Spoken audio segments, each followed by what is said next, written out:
বছর কিন্তু আমি কোনো অ্যাওয়ার্ডিও না, নমিনিও না।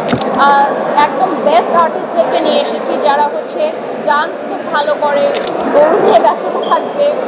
আর এবার ইচ্ছা আছে একটু বাচ্চাকে নিয়ে ঘুরতে যাওয়ার। ডেফিনেটলি আমাদের এখানে অনারেবল জুরি প্যানেল থেকে বিচার কার্য সম্পন্ন করার পরই আমরা আসলে সম্মাননা তুলে দিচ্ছি। আপনারা অ্যাওয়ার্ড ফাংশনটি দেখলেই বুঝবেন যে এখানে বেস্ট যারা তাদেরকেই শুধুমাত্র সম্মাননা দেওয়া হচ্ছে, কোনো প্রকার স্বজনপ্রীতির ভিত্তিতে নয়।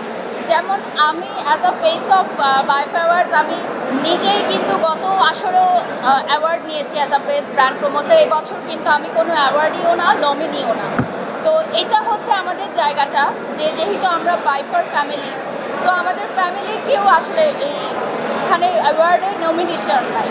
তো এখান থেকেই আসলে বোঝা যায় যে আমরা কতটা স্ট্রিক্ট রেখেছি, এন্ট্রি কার্ড থেকে শুরু করে নমিনেশনের জায়গাটা, অ্যাওয়ার্ড রিসিভিংয়ের জায়গাটা, ইনফ্যাক্ট পারফরমেন্সের জায়গাতেও আমরা একদম বেস্ট আর্টিস্টদেরকে নিয়ে এসেছি যারা হচ্ছে ডান্স খুব ভালো করে, গানের ক্ষেত্রে যারা বেস্ট সিঙ্গার্স আছে।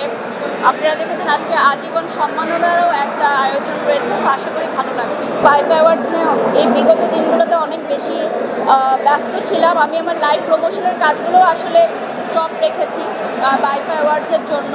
অনেক মিটিং ছিল আমাদের এবং অনেক প্রি প্রোডাকশনের কাজ ছিল। তো যে বিষয়টা আপনি উল্লেখ করেন এই বিষয়টা আসলে আমি সত্যিই জানি না। আমি যদি জানতে পারি তাহলে অবশ্যই ফিডব্যাক দিই। ঈদ নিয়ে আসলে প্রস্তুতি থাকে যে যেহেতু এবারে কোরবানি ঈদ, সো যেহেতু কোরবানি জায়েজ আছে, সো ওটা নিয়েই ব্যস্ততা থাকবে, গরু নিয়ে ব্যস্ততা থাকবে। আর এবার ইচ্ছা আছে একটু বাচ্চাকে নিয়ে ঘুরতে যাওয়ার কোথাও। তো এইটাই আর কি প্ল্যানিং, আর তেমন কিছু নেই।